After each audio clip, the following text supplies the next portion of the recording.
দেখো আমরা গত ক্লাসে দুই একটা অঙ্ক করেছিলাম, বলছিলাম যে 23 নম্বর 24 নম্বর তোমরা করবা, তারপরে আমি আবার করে দিচ্ছি। হ্যাঁ, 24 নম্বর অঙ্কটা দেখো, a⁻6/27 মাইনাস b⁻6 এই আছে। তো এটাকে যদি আমি দুইটা গুণের যোগফল এবং বিয়োগফল রূপে প্রকাশ করতে চাই, তাহলে আমাকে 6 এর কে ভাঙাই দিব না, মাঝখানে মাইনাস চিহ্ন, এই যে মাইনাস চিহ্ন, ঠিক আছে। তো আমি যদি ভাঙাই, দেখো আমি যদি a² দিই, লেখা যায় নিচে 7 যা আছে তাই রাখো। আবার b6 এর যদি আমি লিখি b²3, কেন করলাম? কারণ ওই যে দুইটা ঘনের বিয়োগফল, এটা আমাদের জন্য সুবিধা হইল না। এই যে কিউব পাইছি, এখানে কিউব পাইছি। এই দেখো 6 এর যে আমরা কি জানি যে এই লাইনটা যাই করি না কেন উপরের লাইনের সাথে কি থাকতে হবে, মিল থাকতে হবে। 3 দুগুণে 6, 3 দুগুণে, ওকে।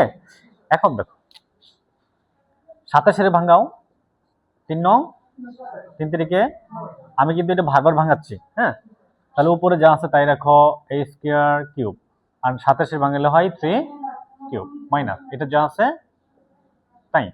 এটা কিছু আর করি নেই। আমরা তো জানি যে এই লাইনটা আর একটা লাইন যদি আমি লিখি a²3³, এটা কি আলাদা? অনেকবার ভাঙাইছি না? এটা এই 3টা এর উপরেও আছে, 3টা এর উপরেও আছে। এই যে 3 দুগুণে, এই যে 3 দুগুণে 6, দেখছো? আবার 3³ 3 9 27, মানে 3টা না, ভাঙালে 27 হবে না? এই মাইনাস এটা যা আছে তাই রাখো। এখন দেখো দুইটা গুণের কি, দুইটা গুণের কি বিয়োগফল না, দুইটা গুণের বিয়োগফল। এই যে দুইটা গুণের বিয়োগফল, তাহলে 100% এই সূত্র না, এই এটা। তাহলে কি হবে, a মাইনাস b, এটা হচ্ছে আমাদের a, এটা হচ্ছে আমাদের b। এই যে a সূত্রের মাইনাস b হচ্ছে এটা, ঠিক আছে। এই যে a minus b, a minus b, তারপর হচ্ছে a², এই যে d², সেকেন্ড ব্র্যাকেট দাও। কারণ আমরা তো জানি যে স্কয়ার অথবা দুইটা পদ থাকলে আমরা কি দেই, ফার্স্ট ব্র্যাকেট এবং সেকেন্ড ব্র্যাকেট ইউজ করি। এই এটা হচ্ছে স্কয়ার, a²/3, a², মাঝখানে কি চিহ্ন, প্লাস। এটা a, এটা b, এটা a, এটা b, কি হিসেবে থাকবে, গুণ হিসেবে থাকবে বা ইনটু হিসেবে থাকবে।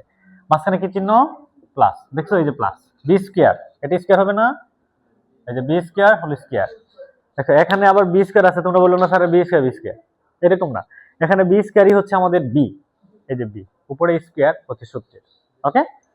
এখানে সেকেন্ড ব্র্যাকেট দিবা, তাহলে এটা যা আছে তাই রাখো, a²/3 মাইনাস b², আর এটা লেখো a² এর উপরে আছে, এর উপরে আছে না, তাহলে a 2 দুগুণে 4। এখন একবারে করে দেই, ভাঙাই না, 3 কয়টা এখানে, দুইটা না, তাহলে আমি কি লিখবো, 3 × 3 মানে কি, 3 তারিখে 9, এই 9 যাও ভাঙাইলাম না, প্লাস এর নিচে মনে মনে 1 আছে, a² দেয়া b এর গুণগুলো হবে a² b², নিচে 3 একে 3, প্লাস এখানে b 2 দুগুণে 4।